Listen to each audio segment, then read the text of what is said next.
위험의 이전 같은 경우는 제가 지난번에 한번 말씀드렸었는데요. 조항을 볼 때는 일반적인 원칙은 66조에 나와 있다고 설명드렸었고요.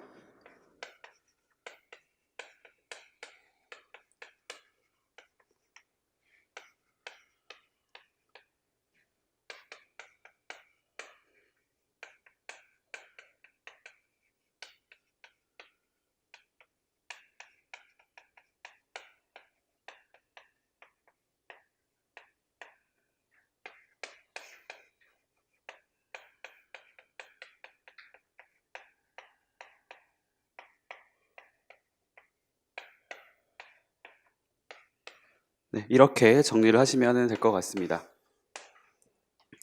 일반적인 그러니까 원칙과 예외가 맨 첫 번째 조항하고 맨 마지막 조항에 있다라고 보시면 될 것 같고요. 그다음에 상황별이라 하는 표현들은 거래 형태별 이렇게 보시면 될 것 같고요. 그런 상황에 맞춰서 언제 위험이 이전되는지 규정을 하고 있는 조항들이 있다라고 보시면 될 것 같습니다.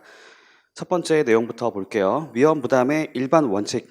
위험이 매수인에게 이전된 이후에 물품의 멸실 또는 손상은 매수인을 대금 지급의 의무로부터 면제시키지 아니한다. 네, 기본적으로 매수인이 가지고 있는 의무 중에 대금 지급의 의무가 있습니다.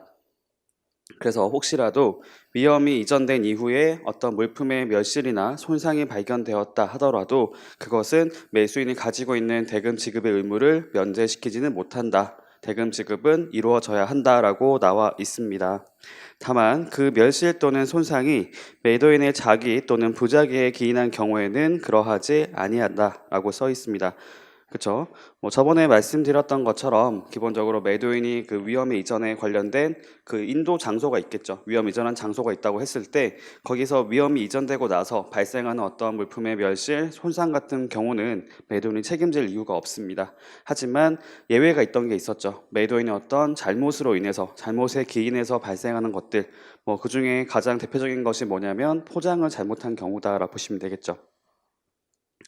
기본적으로 운송을 하게 됐을 때 운송 중에 발생할 수 있는 그런 어떤 통상적인 위험이 있다고 생각해 봤을 때요. 그런 것들을 좀 견딜 수 있을 정도의 어떤 내구성을 가지고 있어야 한다라고 볼 수 있겠는데 포장을 느슨하게 했다. 사실 포장 자체가 그 당시에 크게 문제가 되지 않았다고 한다면은 그 당시에 물품의 품질은 위험 이전 당시에는 문제가 없었을 수 있겠죠. 없었을 수 있겠지만 그게 운송 도중에 포장이 느슨하게 했기 때문에 이게 풀렸다고 볼 수 있어요. 포장이 이제 조금 풀리게 되면서 그 안에 들어있던 물품이 손상이 발생할 수 있거든요. 아니면 또 다른 사례로 말씀드려보면은 이런 것도 가능할 것 같아요. 매도인이 이제 그 그러니까 인도하는 물품이 어떤 저희가 알고 있는 것 중에 냉동식품 같은 거라고 생각을 해보겠습니다. 어떤 특정한 물품, 식품이 있다고 생각해 봤을 때 이 식품 같은 것들은 그 운송 도중에도 어느 정도의 보관이 반드시 필요하다라고 얘기를 할 수가 있겠죠. 자연 상태로 놔두게 되면 그 상태에서 해동이 되기 때문에 물품이 손상될 수 있다라는 그런 것이 있었어요.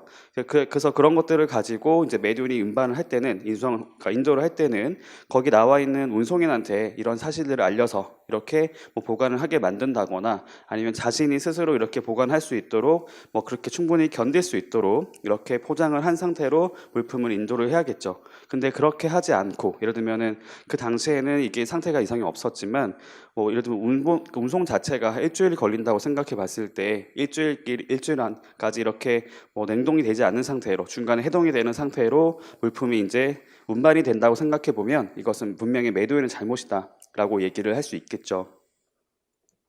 그래서 그렇게 생각해 봤을 때 매도인은 어떤 잘못에 기인한 경우에는 그러하지 아니한다. 매수인의 입장에서는 여기서 발생하는 어떤 그 물품의 멸실 또는 손상은 계약에 위반한 것이었기 때문에 나는 여기에 대해서 대금 지급을 하지 못하겠다, 하지 않겠다라고 주장할 수가 있다라는 겁니다.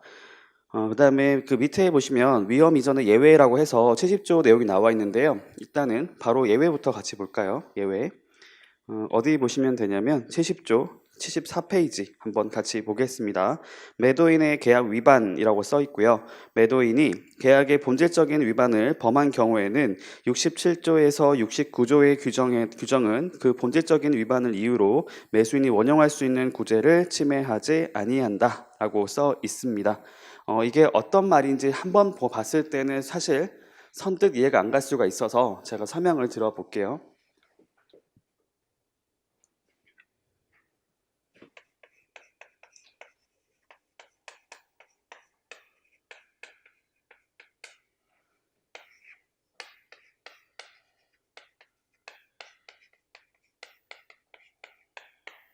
네, 위험을 이전하기 전에 매도인이 위반이 있다고 생각을 해보겠습니다. 근데 그 위반의 상황들이 첫 번째의 경우는 본질적인 위반에 해당되는 경우,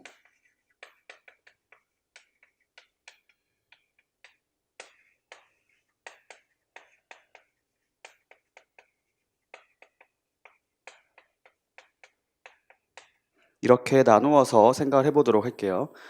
그러고 나서 위반이 이제 위험 이전 됐어요. 이때 당시에 물품의 개수가 예를 들어 가지고 원래 계약했던 수량이 1000개라고 한번 가정을 해보겠습니다. 1000개를 인도하기로 했었는데 이 상황에서 본질적 위반, 그러니까 위험을 이전하기 전에 어떤 매도인 위반이 있어서 500개, 여기도 500개 정도의 어떤 계약 위반이 있다라고 생각을 해볼게요.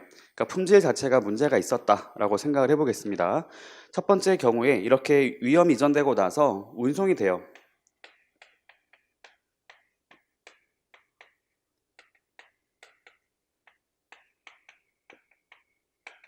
이렇게 한번 가정을 해보겠습니다.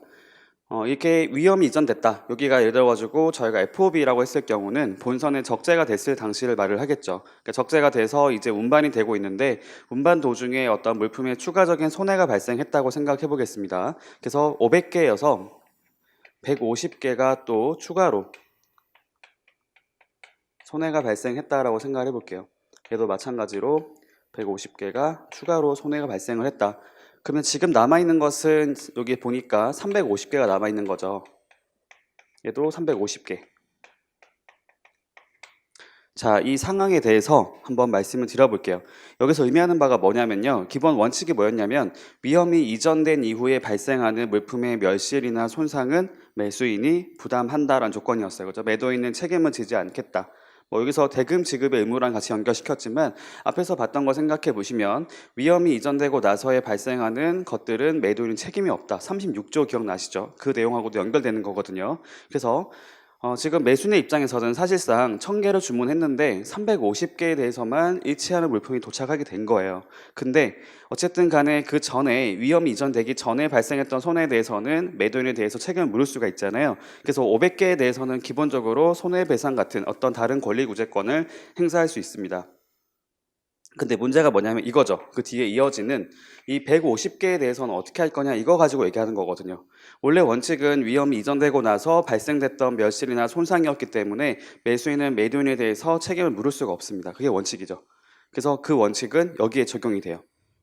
즉 나는 350개만 일치하는 물품이 왔다. 그렇기 때문에 650개에 대해서 당신에게 어떤 권리구제권을 행사하겠다라는 것이 아니죠. 그렇게 인정하지 않습니다. 원칙적으로는. 왜냐하면 500개에 대해서는 위험이 이전 전에 발생한 거기 때문에 인정을 해주는데 위험이 이전된 이후에 발생했던 그런 150개에 대해서는 이것이 매도인의 어떤 잘못이 아니었다고 한다면 매도인은 자기나 부작위의 기인에서 발생한 것이 아니라고 했을 경우는 매도인의 입장에서는 150개는 사실 운송 중에 발생한 거 아니냐 지금 위험이 이전된 후에 발생한 거기 때문에 난 여기에 대해서는 책임을 못 지겠다 나는 앞에 나왔었던 위험을 이전한 당시에 발생했었던 500개에 대해서만 내가 책임을 지는 게 맞다라고 주장할 수 있다는 겁니다. 그리고 그 내용이 맞다는 거죠. 이게 원칙이잖아요. 위험 이전된 이후에 발생됐던 어떤 물품의 멸실이나 손상은 매도인이 부담을 하지 않는다. 이게 저희가 알고 있는 원칙과 맞는 거고요. 그 위에 나와 있는 것이 70조랑 관련된 겁니다. 자, 어떤 말을 하는 거냐면 본질적인 위반이 발생을 했다라고 하고요. 그다음에 추가적으로 이제 운송 중에 저희가 훼손이라 부르는 해소에 의한 손해가 발생을 해서 150개가 추가로 멸실되거나 손상이 됐어요. 매수인의 입장에서는 350개만 남아 있는데 매도인이 만약에 본질적인 위반을 저질렀다. 저희 본적 위반 생각해 보면은 기본적으로 가지고 있는 것 중에 하나가 계약의 해제권이 있죠. 그래서 여기 보니까 500개에 대해서 지금 150개는 빼고 나머지 500개만 하는 것이 아니라 계약 전체에 대해서도 그 권리 구제권을 행사할 수 있다는 겁니다. 그게 바로 예외가 되는 거죠. 그렇죠. 저희가 본질적 위반이 발생을 하면 계약을 해지하는 것도 가능하고 대체품의 인도를 요구할 수도 있고 그런 권한들이 있잖아요. 그래서 예를 들어 가지고 내가 지금 500개에 대해서만 본질적 위반이 발생하더라도 여기 추가로 지금 150개가 추가로 지금 손해가 발생했다고 했을 때 이거에 대해서도 함께 포함해서 책임을 물을 수가 있다는 거죠. 매도인의 본질적인 위반이 있을 때는 앞에서 다뤘었던 그런 원칙을 벗어나서 매도인이 추가적으로 위험을 부담한다. 이게 바로 예외적인 규정입니다. 이 두 가지 차이점 아시겠죠? 본인적 위반이 있을 때는 그 자체가 상당히 지금 매수인의 입장에서는 큰 피해를 입은 거기 때문에 이거에 대해서는 만약에 위험이 이전 이후에 발생하는 손해가 있다 하더라도 이거를 포함해서 상대방에 대해서 그 권리를 행사할 수 있다라는 겁니다. 다만 본인적 위반이 아닌 경우라 했을 경우에는 이거에 대해서는 그 위반이 발생한 것에 대해서만 매도인에 대해서 책임을 물을 수가 있는 것이고, 위험이 이전된 이후에 발생됐던 어떠한 손해에 대해서는 매도인한테 책임을 묻지 못한다. 이게 바로 예외적인 규정이라고 보시면 됩니다. 이게 왜 예외인지 아시겠죠? 원칙하고 예외하고 지금 이 딱 상한 놓고 보시면 얘가 원칙, 얘가 예외 이렇게 이해하시면 될 것 같습니다.